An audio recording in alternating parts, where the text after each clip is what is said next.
This particular presentation is about physiology and what you need to know about physiology for your IDC and your ID exams. Right, so let's get straight into it and have a look. Let's have a look first at decompression sickness, DCS. Right, there's two types. Type 1 is pain only. Limb pain is the most common, limb meaning your arms or your legs. Right? And cutaneous DCS, skin bends resulting in red rashes, patches, usually on the shoulder or on the upper chest. The second type is life-threatening, immediate danger. Right? So you must, with all decompression sickness, obviously, ventilate oxygen, but this one here is having an effect on the brain and nervous system, or possibly your lungs. Okay. So let's have a look at that in more details. The signs and symptoms are extreme fatigue, numbness, tingling, could be paralysis, weakness, nausea, unconsciousness, and death. Decompression signs and symptoms are delayed versus immediate in lung overexpansion injuries. So decompression sickness, you can start becoming aware of them maybe 3, 4, 5 hours later, maybe a day later. Lung overexpansion injury, on the other hand, that's immediate. You have done something to your lungs, you're going to feel it straight away. First aid is the same for both. Right? Administer oxygen, place the patient on left side in recovery position, and transport that person to medical facility. Right? A lot of people always say, oh yeah, but why don't I just, if I'm far away, imagine I'm far away, I'm on a remote liverboard somewhere, how about I put them back in the water and decompress them in the water? Right. So decompression sickness, there's a lot of things that have to happen in a recompression chamber. There is also drugs that need to be administered. You don't know what levels they should be, what pressure they need to go to. Right. They're going to start getting cold. You may not have enough scuba tanks, and you still have to get them to a medical facility. So you're just delaying getting them to the medical facility. Right? So don't put them back in the water. Right?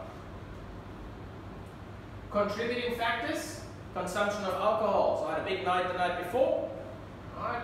Obesity, fatigue, out of shape, dehydration, age, cold water, altitude, and injury or illness. Now these are all things that affect our circulatory system in one way or another.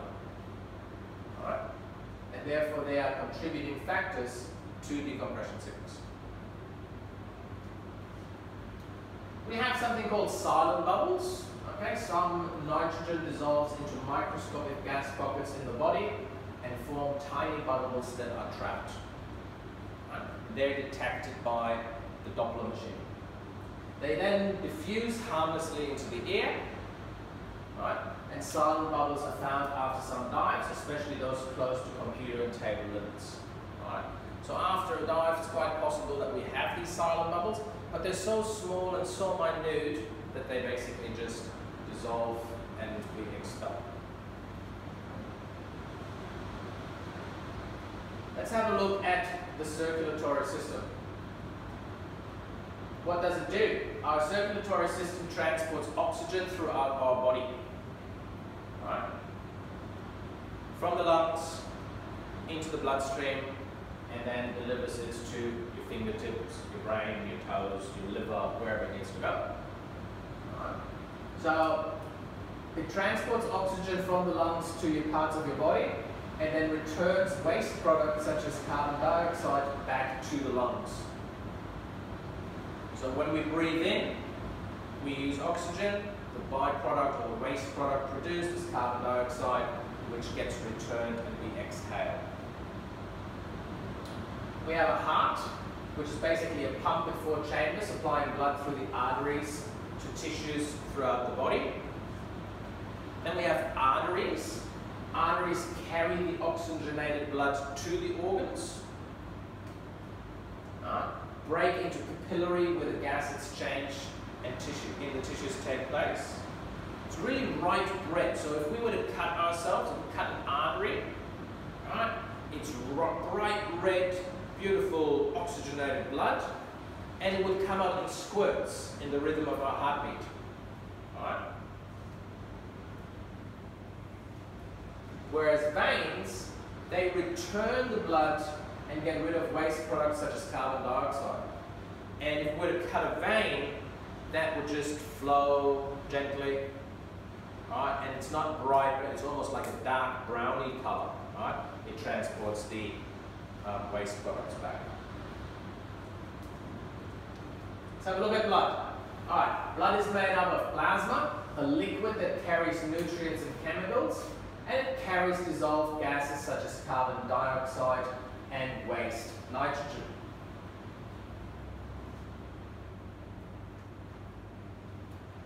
Red blood cells carries the majority of oxygen required by hemoglobin, which is a protein that bonds with oxygen. So hemoglobin grabs the oxygen, right, takes it under its arm, and delivers it to wherever it needs to go. Hemoglobin bonds with oxygen in lungs via the alveoli. So in our lungs we have alveoli, little feather sort of things. They're covered in a mucus, right? And then delivers it to the tissues where it is required. And then it picks up carbon dioxide, right? So it drops off the oxygen, picks up carbon dioxide in the form of a bicarbonate, and returns it back to the lung where it came from so we can expel it. Alright. Not carbon dioxide, carbon monoxide. It bonds with carbon monoxide 200 times better than with air. So it comes to the lungs and sees oxygen and says, ooh, carbon monoxide, I'm going to grab that. Alright? And then basically does nothing with it. It just transports around the body. Alright? Smoking results in hypoxia, which is not enough oxygen to the tissues. When we smoke, we inhale carbon monoxide. Hemoglobin sees that carbon monoxide, says, woo, grabs that instead. Alright? Resulting in not enough oxygen to be transported through our body. If all the hemoglobin was damaged, we would require a circulatory system 20 times faster than what we have now. Okay? So what you need to know about blood, you have hemoglobin, which bonds with oxygen, or bonds with carbon monoxide far better than what it does with oxygen.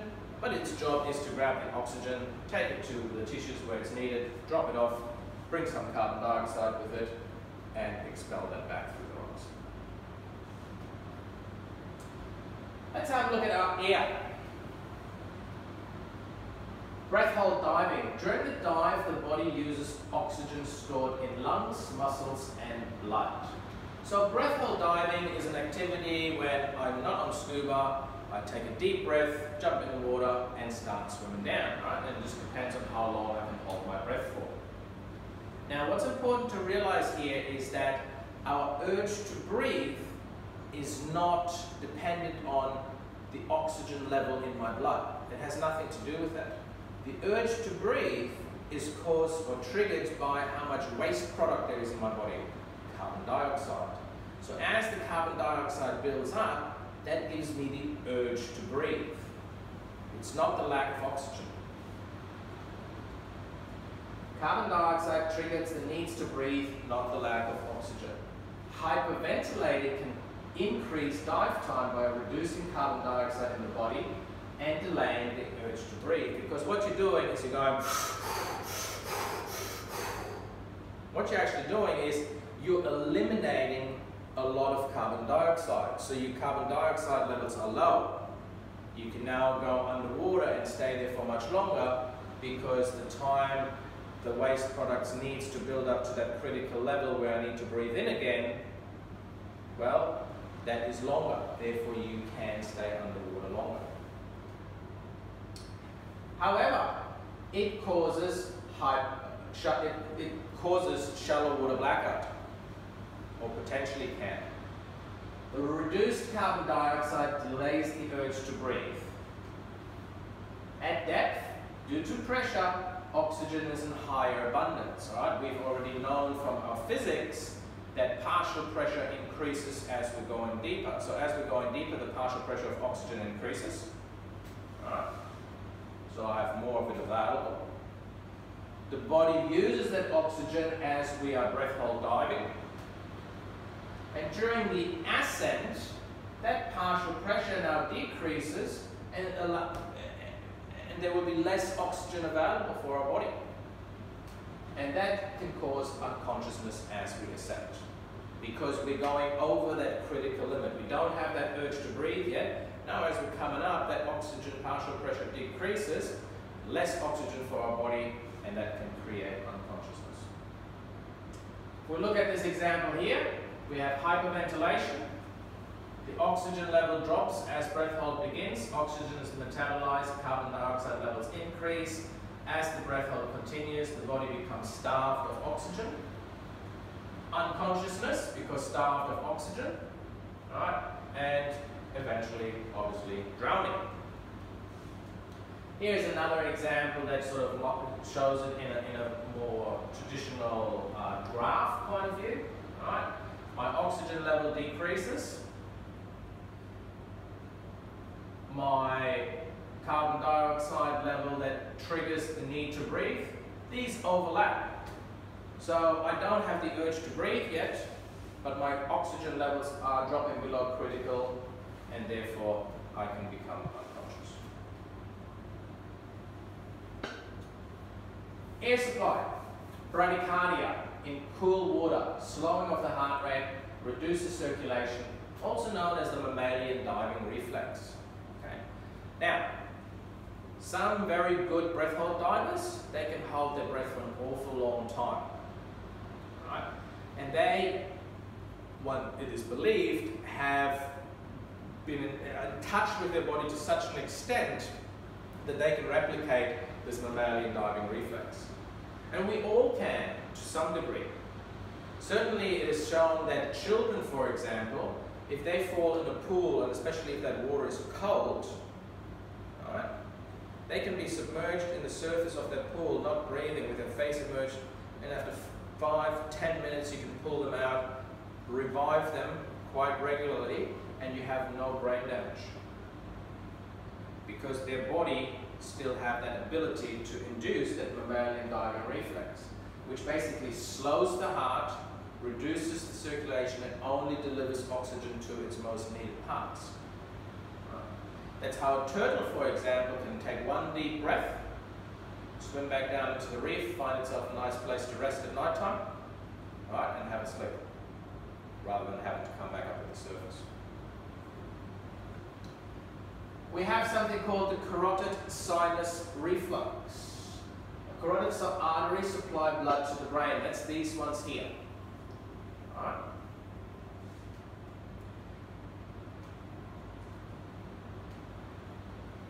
Wetsuits or hoods that are too tight around the neck exert pressure on both of these arteries.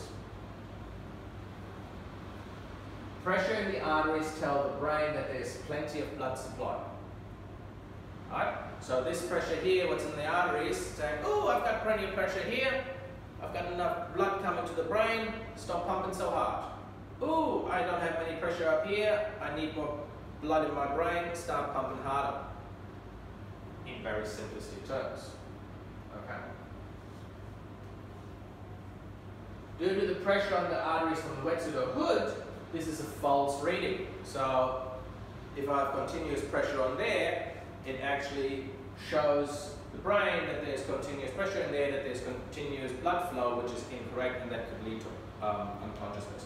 So that's why we got to be careful with hoods and wetsuits that they're not too tight around the neck. Right? When we check for pressure, when we check for a pulse, right, we only ever want to check on one of the two arteries, not on both of them. Right? Obviously, in that situation, the potential unconscious person, right, might have a very slow heartbeat to begin with. If we put pressure on both of these, right, it could actually stop their heart. We just want to do that. Right, let's look at another exciting thing called lung overexpansion injury. Alright. An air embolism, air enters the bloodstream, flows into the arteries, which gets smaller and blocks the blood flow. So air is now in the arteries, right? Eventually those arteries get smaller, then air bubbles gets lodged somewhere and blocks the blood flow. Signs and symptoms: dizziness, confusion, shock, paralysis, personality change, unconsciousness, and death.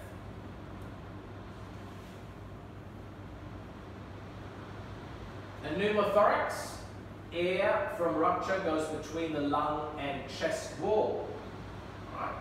So between the lung and the chest wall, it's basically a collapsed lung. Chest pain, patient may cough up blood. Mediastinal emphysema, air from the rupture accumulates in the chest over the heart, putting pressure on the heart. Mediastinal, think about media, the center. Alright? Putting pressure on the heart. Signs and symptoms: patient may feel faint or short of breath. And lastly, subcutaneous emphysema. The air accumulates in soft tissue at the base of the neck, basically here. Alright? Signs and symptoms: patient feels a fullness of the neck. The voice may change because it's pressing on the voice box. Alright? And the skin sort of crackles to the touch. So here we have subcutaneous emphysema. Right. Here we have mediastinal emphysema, a pneumothorax where we rupture the side and lung collapses. Right. And an air embolism, the blood transports an air bubble, it gets smaller and smaller, the air bubble can't go anywhere, it blocks the air supply, or the blood supply going any further. Okay, first aid for these. Treatment is the same for all of them. 100% oxygen and immediate evacuation to medical facilities. You cannot do anything else for that person. 100% oxygen, off to a doctor. Okay. Hey, sounds very similar to decompression sickness. It is exactly the same. 100% oxygen and get them to medical facilities.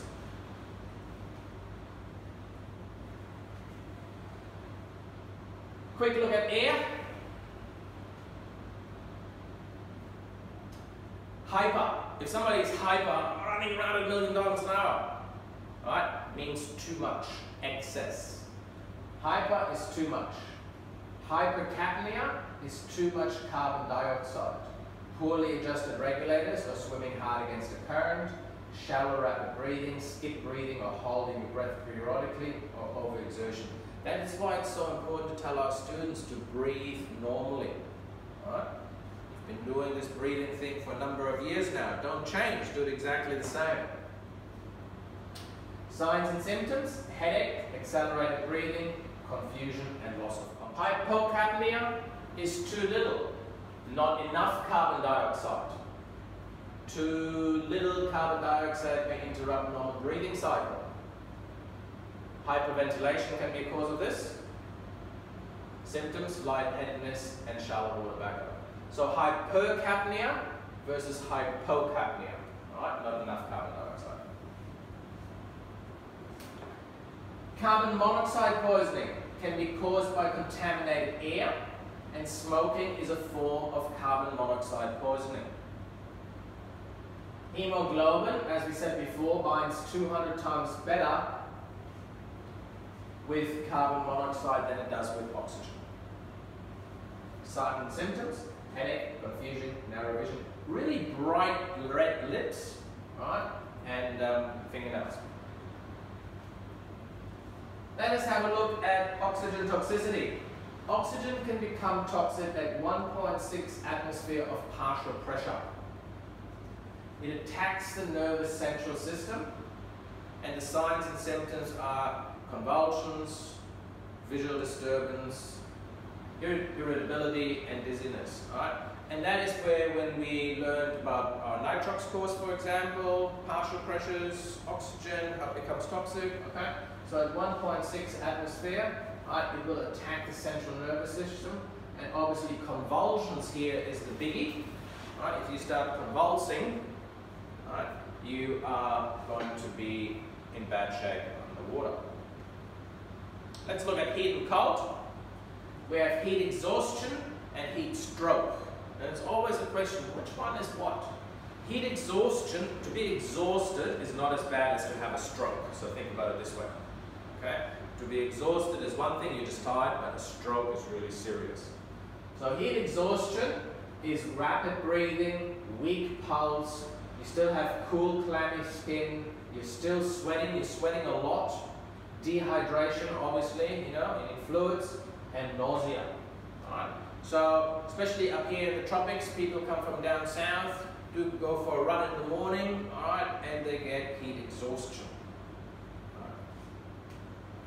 Heat stroke, on the other hand, your body has started to shut down. This is an emergency. We need to seriously do something about this. Really strong, rapid pulse, no perspiration. The body has basically said, whoa, I'm losing too much fluid and I don't have much fluid. Sweating is not cooling me down, so we're going to stop that, right, and keep the fluid for ourselves. Skin, flush and hot to touch, and can cause brain damage, system damage, and death. Right.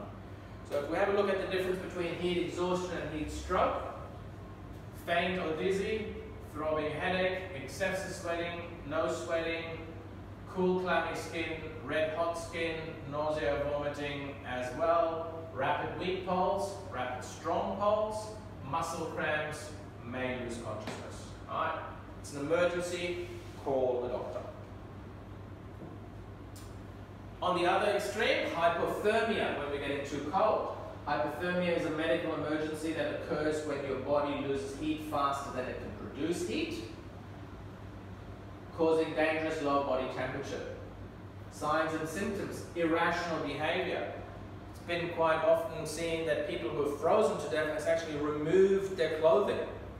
Right? Their irrational behavior. Slowing of the heart rate, shivering, confusion, slurred speech. Hypothermia. Right? Too cold. Warning signs, irrational behavior, slowed heart rate, feeling cold, slurred speech, shivered, and clumsiness. Let us have a look at the ear. Alright, so the ear, typical question in our exam is which part of the ear is most affected. Alright, well, we have the outer ear. That doesn't really get affected much. Alright. And we have the middle ear, which has got lots of air in it. And then we have the inner ear, which doesn't have any air pockets. Obviously, due to pressure, the middle ear is what gets most affected. All right.